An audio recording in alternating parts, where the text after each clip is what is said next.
Hello' viewers, welcome to my channel. মোৰ চেনেললৈ আপোনালোকক স্বাগতম। এইটো কচু ফুলৰ সুন্দৰ ৰেচিপি। তাৰ কাৰণে মই অলপমান কচু ফুল লৈছোঁ। বৰষুণৰ দিনত এইবিলাক বজাৰত পোৱা যায়। হাতত অলপমান তেল ঘঁহি লৈছোঁ যাতে খজুৱতি নহয়। এতিয়া ফুলবিলাক মেলি মেলি চাইছোঁ, মাজত কিবা থাকিব পাৰে। ঠাৰিডালৰ পৰা আঁতৰাই দিছোঁ।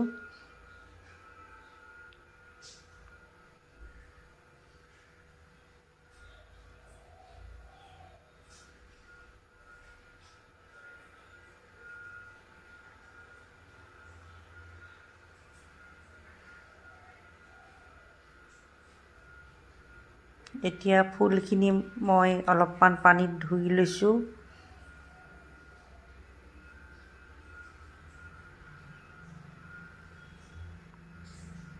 অলপ সৰু সৰুকৈ কাটিছোঁ।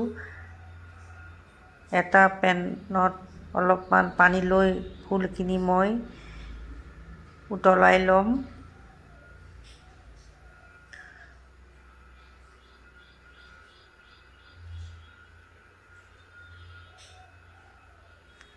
এয়া কচু ফুলখিনি উতলিবলৈ ধৰিছে। অলপ সময় উতলোৱাৰ পাছত এইখিনি মই চেকি ল'ম।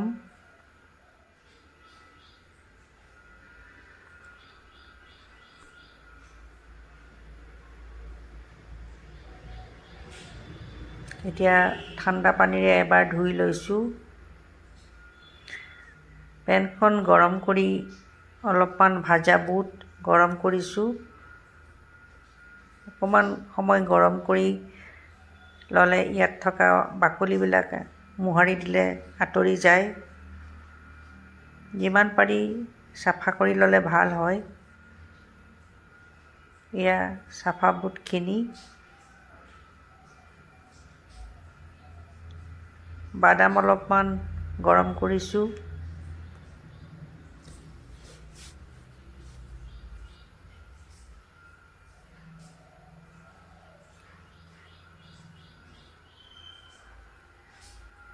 মিক্সিৰ জাৰত ভাজা বুট আৰু বাদাম এইখিনি মই গুড়ি কৰি লৈছোঁ। লগত দুটা জলকীয়াও দিছোঁ।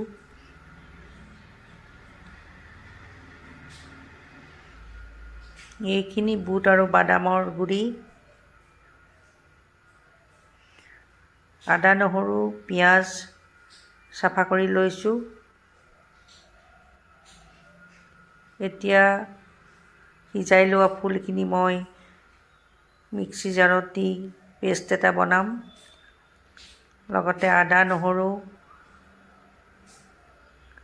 কাশ্মীৰী চিলি এইখিনি দি এটা পেষ্ট বনাই ল'ম।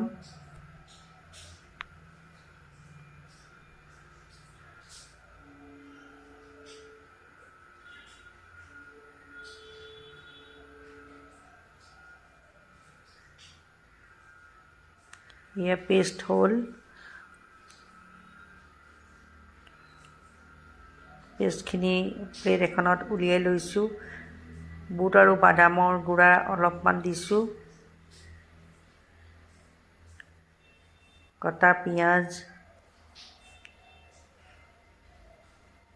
ইয়াতে মই জিৰা, ধনিয়া, জলকীয়া গুড়ি, গৰম মছলা, হালধি, নিমখ এইবিলাক মছলা দিছোঁ। এয়া আমচুৰ পাউডাৰ অলপমান দিছোঁ। আমচুৰ পাউডাৰ নাথাকিলে নেমু চেপি দিব পাৰিব। পিঠাগুড়ি দিছোঁ।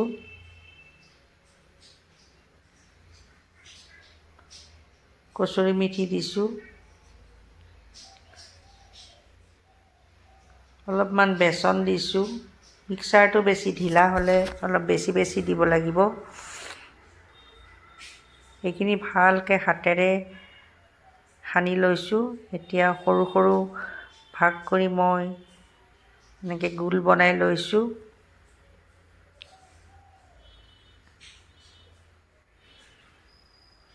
এইখিনি হৈ গ'ল।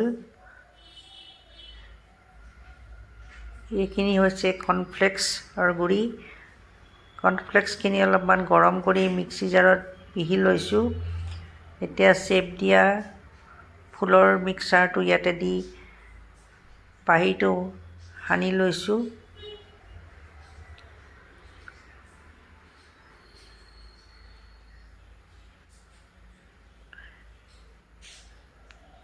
এতিয়া মই হাতত লৈ কাটলেটৰ শ্বেপ দিছোঁ।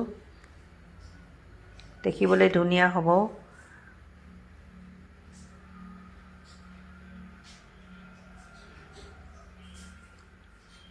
কৰ্ণফ্লেক্স দিয়াৰ কাৰণে বাহিৰটো মচমচীয়া হ'ব, ভিতৰটো কোমল হ'ব।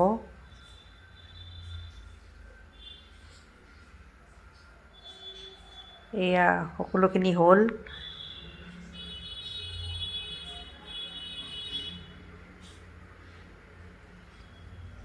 পেনখন গৰম কৰি তেল অলপমান দিছোঁ। জুইটো কমাই ৰাখিছোঁ। এটা এটাকৈ এয়া দি আছোঁ। তেল বেছি দিব নালাগে। শ্বেলো ফ্ৰাই কৰিলেই হ'ল। লাহে লাহে এইখিনি অকণমান টান হ'ব, তেতিয়া মই লুটিয়াই দিছোঁ।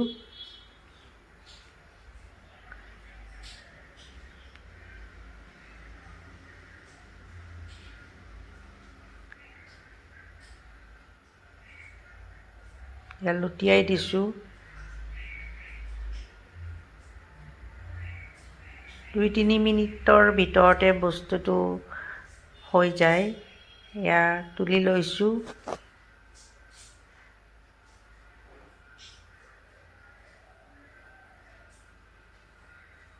এনেদৰে বাকী থকা কাটলেটকেইটাও মই ভাজি লৈছোঁ।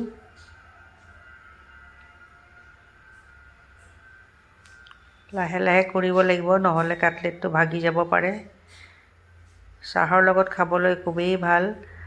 আপোনালোকে যদি মোৰ ভিডিঅ'টো চাই ভাল পায় তেন্তে লাইক, শ্বেয়াৰ আৰু ছাবস্ক্ৰাইব কৰিব। এয়া কাটলেট হৈ গ'ল। চচৰ লগত বা যিকোনো চাটনিৰ লগত খাবলৈ ভাল। বাহিৰটো মচমচীয়া, ভিতৰটো কোমল। Thank you for watching my channel. Take care. Bye bye.